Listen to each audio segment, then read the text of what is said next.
Kung isa ka sa sumasakit na ang likod o buong katawan at hanap mo ay isang full relaxing body Ang massage, sarap niyan. sana all, tiyak nakikigiliwan mo ang tampok na business sa ating negosyo tayo. Panoorin po natin ito.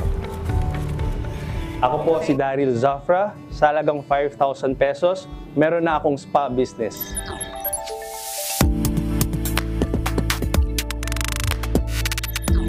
Ako po ay isang real estate agent since nagkaroon nga ng pandemic. Nag-stop kami magbenta through face-to-face, kaya wala na akong source of income that time. Nagsimula po itong negosyo namin during pandemic po, actually September 2020. Since na mahilig kami ng partner ko na magpamassage, pero that time kasi is bawal siya, di ba? So naisip namin na mag-put up ng ganong business. Nag-start kami as a home service muna. Wala pa kaming physical spa that time. Part pa rin ako ng real estate company.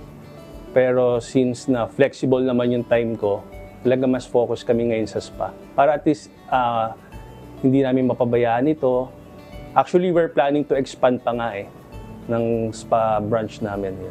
So we have mga body massage, meron din kami mga waxing, and meron din kami mga nail services. In-start namin ito, talagang wala talaga siya sa plan Talagang biglaan ang nangyari. Kasi kailangan namin mag-ano ng source of income that time. So nag-usap lang kami ng partner ko na ano ba yung madali nating i-put up na business sa maliit na kapital lang. So nagkaroon kami ng idea, start kami as home service, and then ayun, biglang nagtuloy-tuloy na siya. Ang mga challenges na na-experience namin dito, first, syempre sa mga therapist, mga tao namin. Iba't iba sila kasi ng mga personalities. So kami, as an owner, kailangan namin din mag-adjust. Pangalawa, yung mga clients na nag-feedback ng hindi maganda.